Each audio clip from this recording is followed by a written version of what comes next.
అవిద్య అని ఒక సూత్రం. అశుచి అందు శుచిబుద్ధి, అసుఖమందు సుఖబుద్ధి, అనిత్యమందు నిత్య బుద్ధి చేసుకున్న దీన్నే అవిద్య అన్నారు కదా.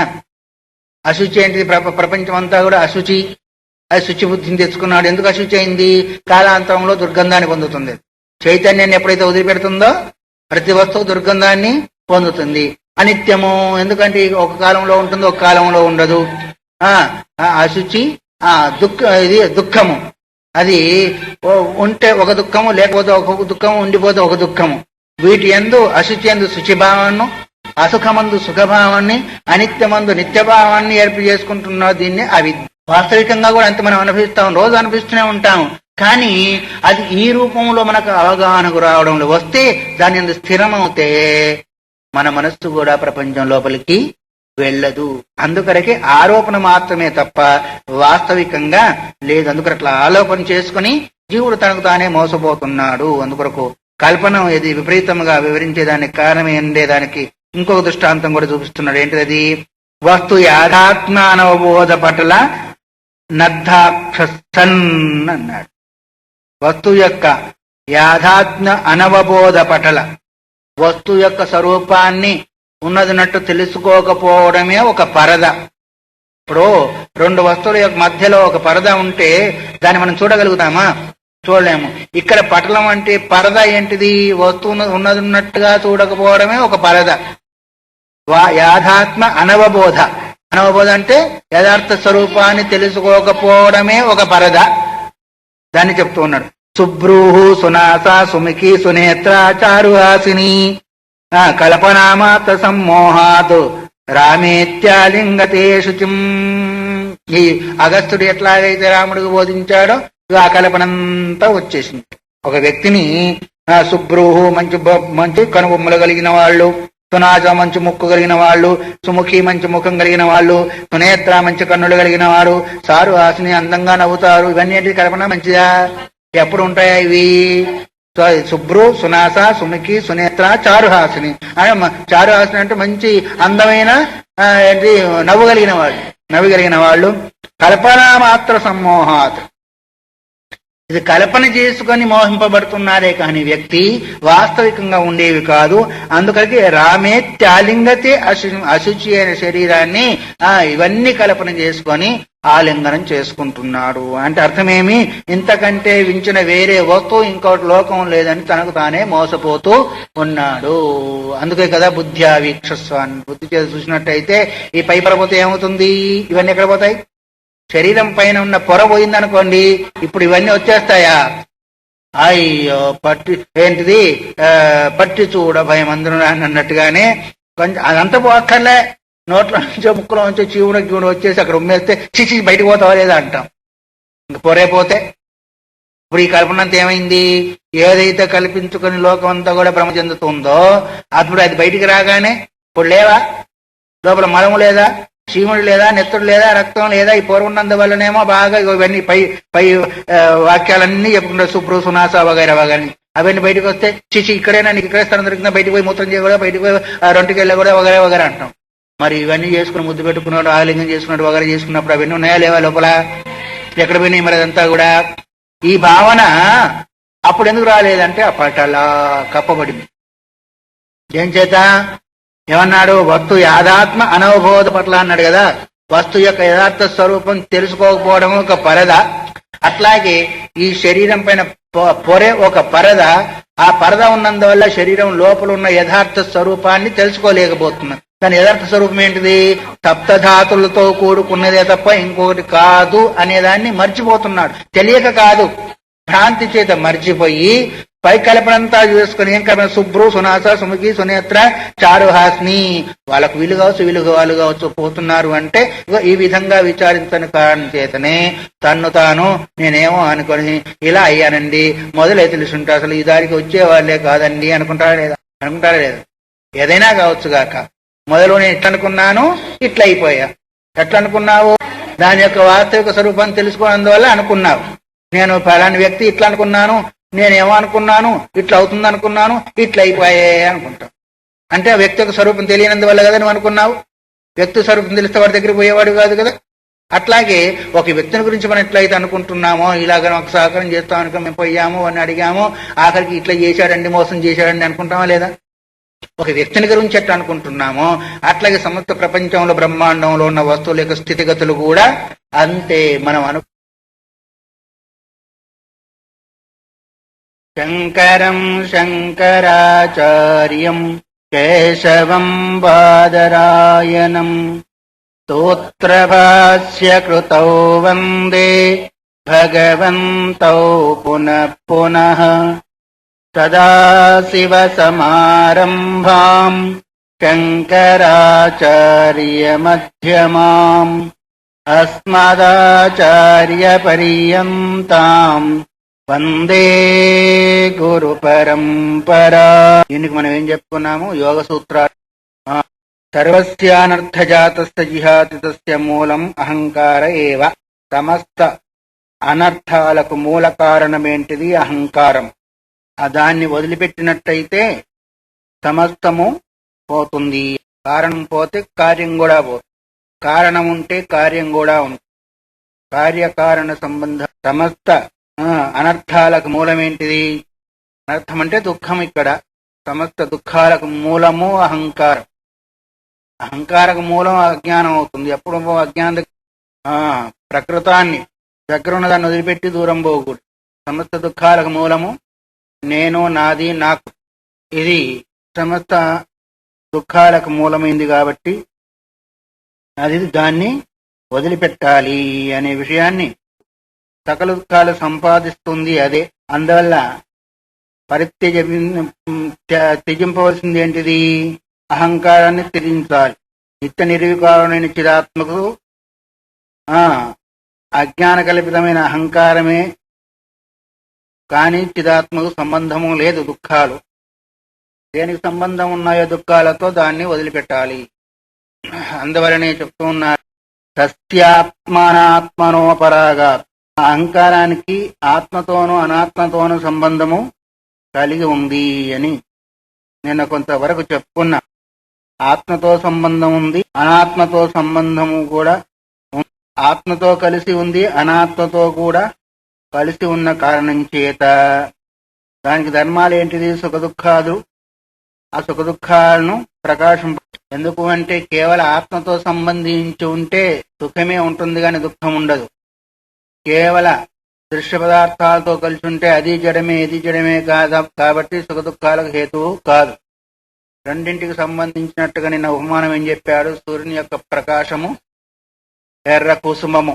ఈ రెండింటి యొక్క సంబంధాన్ని అర్థం ఎట్లయితే కలిపిందో అలాగే దృశ్య ప్రపంచాన్ని, ఆత్మను రెండింటినీ సంయోజనం చేసేది అహంకారము అని చెప్పి, నతో పరమార్థతః ఆత్మనో అవిద్యా తత్కార్యేణ వా సంబంధో అభూత్ అస్తి భవిష్యతి వా. వాస్తవికంగా పరమార్థత కల్పిత సంబంధమే గాని వాస్తవిక సంబంధము కాదు. ఆత్మకు వాస్తవంగా అవిద్యతో సంబంధము లేదు, అవిద్యా కార్యంతో కూడా సంబంధము లేదు, సంబంధం ఉండబోదు కూడా. నతు పరమార్థత ఆత్మనో అవిద్య తత్కార్యేన. పరమార్థంగా అంటే వాస్తవికంగా. అవిద్యా కార్యం ఏంటిది? అహంకారము లేదా సుఖదుఖాదులు. వాటితో సంబంధం అబోధ అస్థి భవిష్యతివా. ఇంతకుముందు లేదు, ఇప్పుడు రాదు, ఇంకా రాబోదు. అంటే 3 కాలాల్లో కూడా దానికి సంబంధము ఉండబోదు అనే విషయాన్ని ఇక్కడ నిర్ధారణ చేశారు. విద్యా కార్యాలతో 3 కాలాల్లో కూడా దానికి సంబంధం ఏమాత్రం కూడా ఉండదు. ఎందుకంటే అది నిర్లేపమైంది కాబట్టి. తస్య అపరిలిప్త దృష్టి స్వాభావ్యాత్. ఎందుకు అంటే దాని యొక్క దృష్టి ఒకప్పుడుండి ఒకప్పుడు పోయేది కాదు. లుప్తం అంటే పోవడం, అలుప్తం అంటే పోకుండా ఉండడం. అపరిలుప్త దృష్టి స్వాభావ్యాత్. వస్తువులకు ఎట్లా అయితే స్వభావం ఉందో, వస్తువుల యొక్క గుణం ఒకప్పుడు ఉంటుంది, ఒకప్పుడు పోతుంది.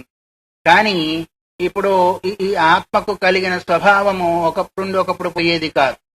భూత భవిష్యత్ వర్తమానాల్లో 3 కాలాల్లో ఏకరూపమై ఉంటుంది. పుష్పం ఉంది అనుకోండి, పూసినప్పుడు ఒక రకంగా ఉంటుంది, మధ్యలో ఇంకొక రకంగా ఉంటుంది, వాడిపోయినప్పుడు ఇంకో రకంగా ఉంటుంది, పూయక ముందు మొగ్గగా ఉన్నప్పుడు ఒక రకంగా ఉంటుంది. దానిలో పరిణామం ఉంది కానీ ఆత్మకేమో అలుప్త దృష్టి స్వాభావ్య జ్ఞానమే స్వభావంగా కలిగి ఉంది కాబట్టి దాని యొక్క పేంటి జ్ఞానమేవ ఆత్మ. సత్యం జ్ఞానం అనంతం కదా.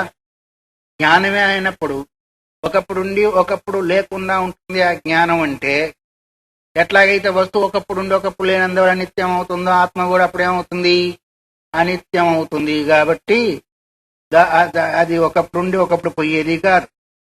అందువలనే ఎప్పటికి నశించకుండా ఉండే చిదాత్మకు జ్ఞానమే స్వరూపమైంది గనక చిదాత్మ నిరుపాధికంగా అనర్థానికి గురి కాదు. ఇప్పుడు మనం ఎప్పుడు దుఃఖానికి గురవుతున్నాము అజాగ్రత్తగా ఉన్నప్పుడు కదా. పోతూ ఉన్నప్పుడు అజాగ్రత్తగా ఉన్నాము, ఏదో తగిలింది కానీ అంటే అజాగ్రత్త అంటే అర్థమేమి, దాని యొక్క జ్ఞాన అభావము. జాగ్రత్త అంటే అర్థమే దాన్ని తెలుసుకుంటూ వెళుతూ ఉన్నాం, ఎక్కడ ఏముందని తెలుసుకుంటూ వెళుతున్నాం. అట్లాగే ఎప్పుడు జ్ఞాన స్వరూపంగా ఉండేదానికి అనర్థం జరుగుతుంది అనే అవకాశం కూడా లేదు, మూడు కాలాల్లో కూడా కలగదు. అందువల్లనే దృశ్యానురక్తం తద్ ద్రష్టృ దృశ్యం ద్రష్టనురంజితం అహం మృత్యో భయం రక్తం తన్నాశే అద్వైతమాత్మనః. దృశ్యంతో సంబంధించినప్పుడు అంతఃకరణమే ద్రష్టగా ఏర్పడుతుంది. తాను దృశ్యంగా ఉన్నప్పుడు ద్రష్ట కాదు. తాను దృష్టం ఎప్పుడవుతుంది, నా మనస్సు బాగలేదు, నా బుద్ధి బాగలేదు, ఫలానా ఫలానా అన్నప్పుడు కూడా అది దృష్టం అవుతుంది. అప్పుడు చూసేది ఎవరు, ద్రష్ట ఎవరు? అక్కడ బుద్ధి ఏం చేస్తుంది అంటే అక్కడ ద్రష్టగా తయారైంది. కాబట్టి ఆత్మచేత ప్రకాశింపజేయబడే దృష్టముగా ఏర్పడుతూ ఉంటుంది. అది అంతఃకరణము ఆత్మచేత ప్రకాశింపజేయబడి అది వస్తువుల దగ్గరికి వెళ్ళి దాని యొక్క జ్ఞానాన్ని తీసుకున్నందువల్ల అప్పుడు ద్రష్ట అనబడుతుంది. ఆత్మకు ద్రష్టృత్వం లేదు, అంతఃకరణానికి ద్రష్టృత్వం లేదు. రెండింటి యొక్క సంయోగము ప్రకాశింపజేయడం అంటే అర్థమేమి, దాన్ని గోచరింపజేయడము. అందువల్లనే కరెంటు బల్బు దగ్గరికి పోయినప్పుడు మాత్రమే వెలుగుతుంది అంటాం. కరెంటు దగ్గరికి పోకపోతే, కరెంటు దగ్గరికి ఏంటిది బల్బు దగ్గర కరెంటు పోతుందా, కరెంటు దగ్గరికి బల్బు పోతుందా? బల్బు కరెంటును తీసుకుంటుంది. అందువల్ల అప్పుడేమవుతుంది, ప్రకాశాన్ని బయటికి ఇస్తుంది, బయట వస్తువులను ప్రకాశింపజేస్తుంది. అర్థం చేసుకోండి ఈ విషయాన్ని. కరెంటును బల్బు తీసుకొని బయట వస్తువును ప్రకాశం చేస్తుంది. అట్లాగే అంతఃకరణము ఆత్మచేత ప్రకాశింపబడి బయటి దృశ్య ప్రపంచాన్ని ప్రకాశింపజేస్తుంది. అప్పుడు ఇది కుండ, ఇది మైకు, ఇది వగైరా వగైరాగా జ్ఞానం కలుగుతూ ఉంటుంది. కాబట్టి అహంకారం చేతనే ఈ రెండును కూడా ఏంటిది, ఇవి రెండు కూడా పోయినాయి అనుకోండి, ఆత్మచేత ప్రకాశింపజేయబడినందువల్ల దృశ్యంగా ఏర్పడుతుంది. కాబట్టి అంతఃకరణం దృశ్యం కాకుండా ఉంటుంది, ఒకప్పుడు దృశ్యమై కూడా ఉంటుంది. ఏంటిది, అహంకారం. కానీ ఆత్మకి ఏమాత్రము సంబంధించదు. అంతఃకరణం జడమైనందువల్ల ద్రష్ట ఏమీ లేదు కాబట్టి తన యందు ప్రతిబింబించిన చిదాత్మ యొక్క ప్రకాశము శబ్దస్పర్శాది పదార్థాలంతా కూడా గ్రహిస్తూ ఉంటుంది. అందువల్ల నేనేమనుకున్నా, మనం సూర్యుని యొక్క ప్రకాశము ఆత్మయందు ప్రకాశించినందువల్ల ఆ ప్రకాశం పోయి గదిలో ఉన్న చీకటిని పోగొడుతుంది అన్నాం. అట్లాగే అంతఃకరణం కూడా జడమైనందువల్ల ఆత్మ యొక్క ప్రకాశాన్ని తీసుకుని దాని యొక్క ప్రకాశం చేసిన సమస్త ప్రపంచాన్ని ప్రకాశింపజేస్తూ అప్పుడేమైంది, ద్రష్ట అని చెప్పబడుతుంది. ఆ అంతఃకరణమే ఆత్మ చైతన్యం చేత ప్రకాశింపజేయబడుతూ దృష్టం కూడా అవుతుంది. ఒకసారి ద్రష్ట అవుతుంది, అదే దృష్టము అవుతుంది. ఎందుకంటే నా మనసు బాగలేదు, నా మనసు చికాకుగా ఉంది అన్నప్పుడు మనసును చూస్తున్నామా లేదా, అప్పుడు అది ద్రష్ట అయింది, దృశ్యమైంది. ఈ రెండు రకాలుగా అయినప్పటికీ ఆత్మకేమి సంబంధము లేదు, రాదు, ఉండబోదు. సరే, ఆ విధంగా అన్నప్పుడు పూర్వపక్షం మళ్ళీ తిరిగి అడుగుతూ ఉన్నాడు. ఎందుకంటే తను అడగపోయినా ఈ విధంగా లోకము అడిగేదానికి అవకాశం ఉంటుంది అని ప్రశ్న వేసుకోవడం జరుగుతుంటుంది. కాబట్టి ఇహ కేచిత్ చోదయంతి, కొంతమంది ఈ విధంగా అంటూ ఉంటారు. ఏమంటుంటారు? యోయం అన్నవే వ్యతిరేకాభ్యాం అనాత్మతయోత్సారితో అహంకారో వాక్యార్థ ప్రతిపత్తే సోయం విపరీతార్థ సంవృత్తో యస్మాదం బ్రహ్మాస్మీతి అహం బ్రహ్మాహం పదార్థయో సామానాధికరణ్యశ్రవణాత్ అనాత్మార్థేన సామానాధికరణ్యం ప్రాప్నోతి వక్తవ్యాచ ప్రత్యేగాత్మని తస్య వృత్తిరితి. ఇంతవరకు ప్రశ్న. కొంతమంది ఏమంటూ ఉంటారు అంటే యోయం అన్వయ వ్యతిరేకాభ్యం ఆత్మ అనాత్మతయా ఉత్సారితో అహంకార. కొంతమంది ఏమంటూ ఉంటారు అంటే ఇంతవరకు ఏమన్నాము? అహంకారం అనాత్మ అన్నాం, ఆత్మ కాదన్నాం. అన్వయ వ్యతిరేకాల చేత ఏం చెప్పారు? అంతఃకరణం ఉంటే దృశ్య ప్రపంచం ఉంది, అంతఃకరణం లేకపోతే దృశ్య ప్రపంచం లేదు. అన్వయం ఏంటిది? తత్సత్వే తత్సత్వం. వ్యతిరేకం ఏంటిది? తదభావే తదభావ. తత్సత్వం అంటే అంతఃకరణం ఉంటే దృశ్య ప్రపంచం ఉంది, అంతఃకరణం లేకపోతే దృశ్య ప్రపంచము లేదు అని. ఉత్సారితో అహంకారో వాక్యార్థ ప్రతిపత్తి సోయం విపరీతార్థ. వాక్యం యొక్క అర్థాన్ని అర్థం చేసుకునేదానికి ఎవరు కావాలా? అంతఃకరణం కావాలి. అంతఃకరణం నందాల వాక్యం యొక్క అర్థము అన్వయం అవుతుంది. అంతఃకరణం లేకపోతే వాక్యార్థం అన్వయము కాదు. ఏ సోయం విపరీతార్థ. మీరు చెప్పేదేమో దానికి విపరీతంగా భిన్నంగా ఉంది. ఎందుకంటావా? వాక్యం ఏంటిది? అహం బ్రహ్మాస్మి బ్రహ్మాహం పదార్థయో సమానాధికరణ్యం. ఒకే దాని యందు బ్రహ్మ అహం ఇవి రెండు కూడా సమానాధికరణంగా కనిపిస్తున్నాయి గాని వేరుగా కనిపించడం లేదు అని కరణస్య సామానాధికరణ్య శ్రవణాత్ అనాత్మార్థేన సామానాధికరణ్యం ప్రాప్నోతి. ఒకవేళ దాన్ని అనాత్మ అని అన్నట్టయితే బ్రహ్మ పదార్థము అహం పదార్థాలకు సమానాధికరణం ఉందా లేదా? అహంని దేన్నైతే అంటున్నామో బ్రహ్మని కూడా దాన్ని అంటున్నాం. అందువల్ల అహానికి బ్రహ్మకు ఒకటే అధికరణంగా కలిగింది చైతన్యము కనిపిస్తూ ఉంది. కాబట్టి అనాత్మ ప్రతిపాదకమైన అహం పదముతో బ్రహ్మకు కూడా సమానాధికరణ్యం కనిపిస్తుంది కదా. అందుకొరకు అహం పదానికి ప్రత్యేగాత్మ అని చెప్పాలే కానీ అహంకారం అని చెప్పేదానికి అవకాశము లేదు అనే దాన్ని పూర్వపక్షి చెప్తూ ఉన్నారు. ఇంతవరకు అహం అంటే ఏమన్నారు? అహంకారం చెప్పుకుంటూ వచ్చావు. కానీ ప్రత్యేగాత్మ యందు అది వృత్తిని కలుగజేస్తుంది కాబట్టి ప్రత్యేగాత్మ అని చెప్పాలి కానీ అంతఃకరణము లేదా అహంకారం అని చెప్పేదానికి అవకాశం లేదు. ఎందుకంటే వాక్యం యొక్క అర్థము సమన్వయం కాకుండా అహం పదార్థానికి బ్రహ్మ పదార్థానికి సమానాధికరణ్యం కలుగుతూ ఉంది, కనిపిస్తూ ఉంది. మీరు ఎలా కాదంటారు అనేది పూర్వపక్షం యొక్క ప్రశ్న. అర్థమైంది కదా.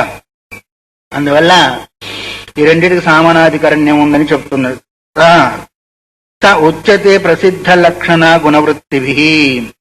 దానికి ప్రసిద్ధమైన లక్షణ గుణవృత్తి చేత కలుగుతుంది అని.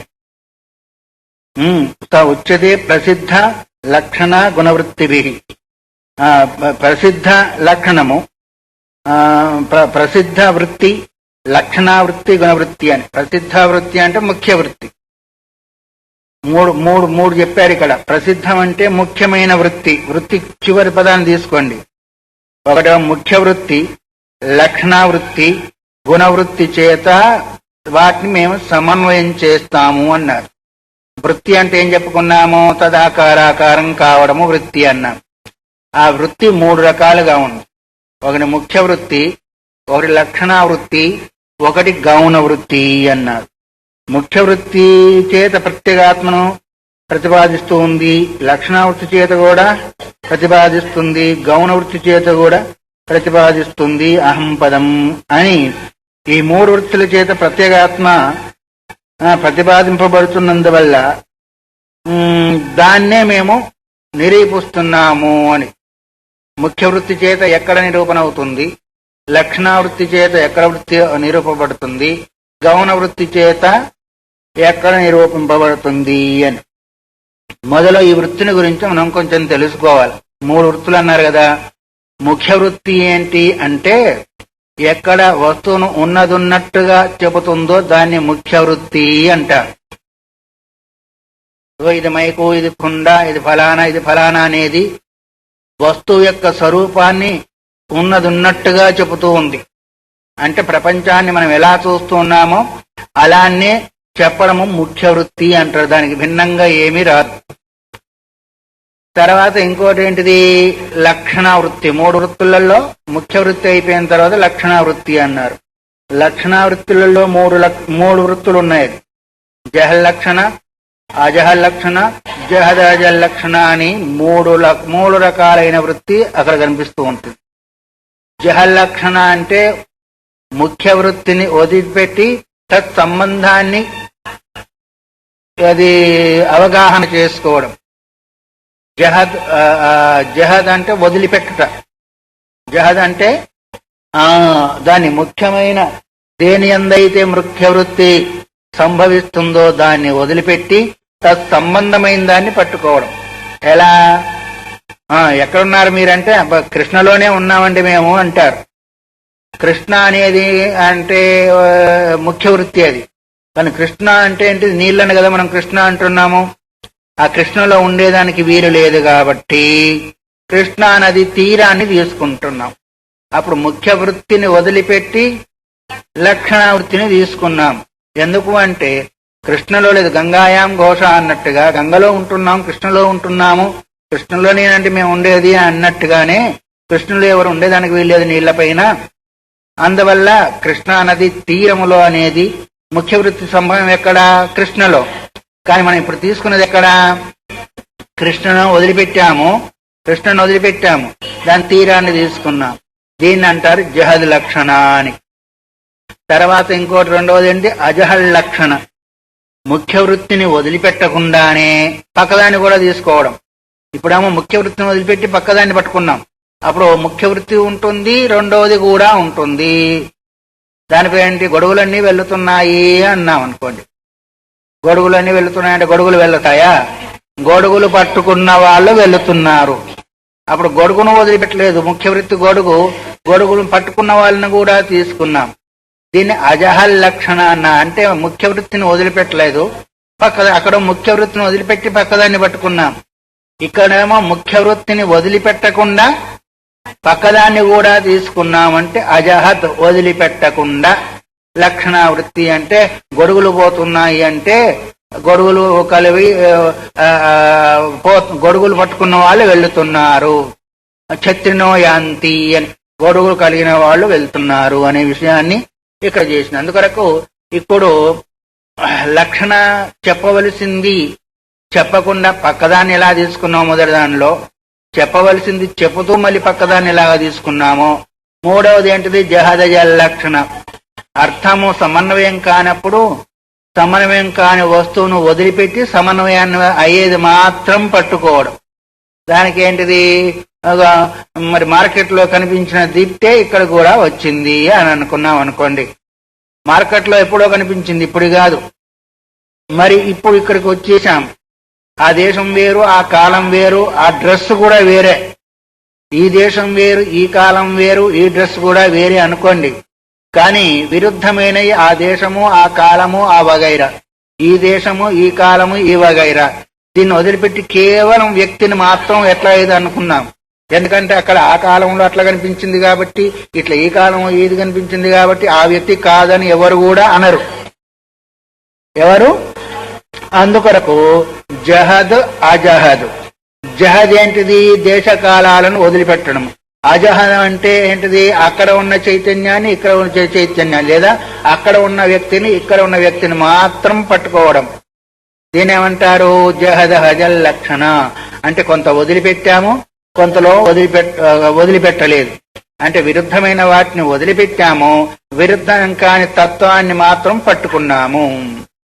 అయితే మొదటి దాంట్లోనూ పూర్తిగా వదిలిపెట్టి పక్కదాన్ని పట్టుకున్నాం. రెండో దాంట్లో ఏమి వదిలిపెట్టకుండా పక్కదాన్ని పట్టుకున్నాం. మూడవ దాంట్లో విరుద్ధమైన దాన్ని వదిలిపెట్టి కావలసిన దాన్ని పట్టుకున్నాం.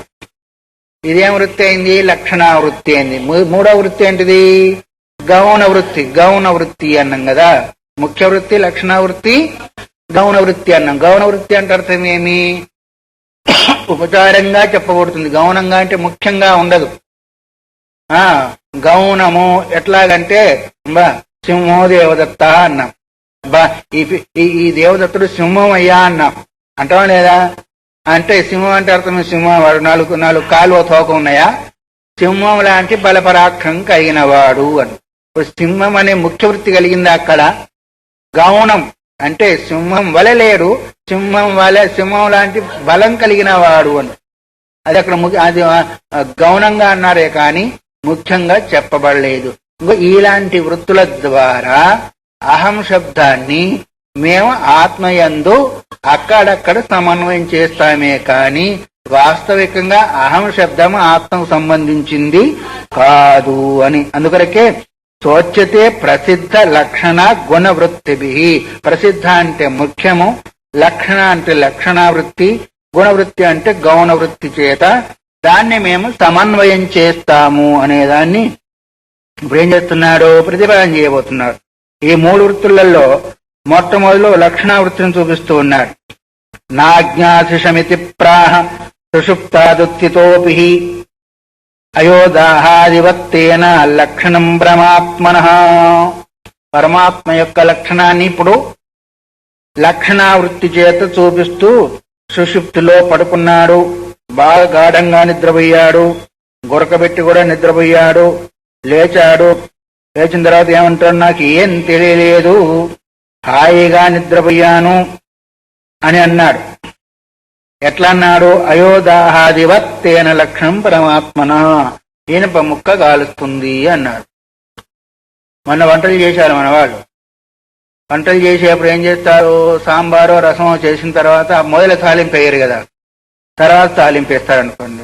పొయ్యి మీద పెట్టారు, పాత్ర పెట్టారు, ఏదో పెట్టారు, నూనె పోసారు, తాలింపు గింజలు వేశారు, పక్క కూడా వస్తే మాట్లాడుకుంటున్నాం, ఈ లోపల మాడిపోతున్నాయి, మాడిపోతుంది గబక్కన తీసేశారు. తీసేసిన అందువల్ల చేయి గాలింది, చేయి గాలిపి బొబ్బలు వచ్చింది. ఏంటమ్మా బొబ్బ వచ్చింది అంటే పాత్ర కాల్చింది అన్నారు. పాత్ర గాలింది అన్న. పాత్ర కాలుస్తుందా?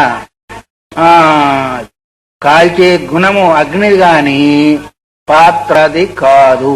అట్లాగే ఇప్పుడు చెప్పే గుణం ఎవరిది, అంతఃకరణాంది గాని ఆత్మది కాదు. అయోదహతీతి వ్యవహారవత్ తేన లక్షణ పరమాత్మన. లక్షణ ఏంటిది, అయోదహతి అంటే అది ఇనుప ముక్కలో కాల్చే గుణం ఉండదు కాబట్టి ఇనుప ముక్కలో ప్రకాశించే అగ్ని కాల్చిందని ఎట్లా అయితే ఇనుప ముక్కను వదిలిపెట్టి దానిలో ఉన్న అగ్నిని పట్టుకున్నామో అట్లాగే ఏంటి సుఖమహమస్వాప్తం, నేను సుఖంగా నిద్రించాను, నాకేం తెలియలేదు అనే వృత్తి అక్కడ అహం పదం చేత ఆత్మను తీసుకుంటామా, అంతఃకరణాన్నా? ఆత్మను తీసుకోకుండా ఇనుప ముక్కను వదిలిపెట్టి ఎట్లా అయితే అగ్నిని తీసుకున్నామో అహమన శబ్దం చేత ఆత్మను వదిలిపెట్టి అంతఃకరణాన్ని తీసుకున్నాము అనేదాన్ని ఇక్కడ గుర్తు. ఇక్కడ లక్షణ జరిగిందా లేదా? లక్షణ ఏంటిది ఇక్కడ? ఇప్పుడు జహలక్షణ. జహలక్షణ అంటే ఒకదాన్ని వదిలిపెట్టాము, దానిలో ఉన్నదాన్ని పట్టుకున్నాము. కాబట్టి ఈ ప్రకారంగా ఆత్మయందు సమన్వయం అయితే కావచ్చు కానీ వాస్తవికంగా ముఖ్య వృత్తి చేత అయ్యే అవకాశము లేదు. అందువల్ల జాగ్రత్త చేయందు కూడా అహంకారం ఉన్నప్పటికీ కలిగి ఉన్నప్పటికీ అహం బ్రహ్మాస్మి అనే శాస్త్రీయ వ్యవహారంలో మాత్రము కేవలం ఆత్మయందు అహం శబ్దము లక్షణ చేత ప్రయోగింపబడుతుంది కదా. అహం బ్రహ్మాస్మి అన్న అక్కడ జాగ్రత్త దశలో ఏమున్నా అన్నాము, నేను బ్రహ్మ అనే ఉద్దేశం చేసి చెప్తూ ఉన్నాం కదా.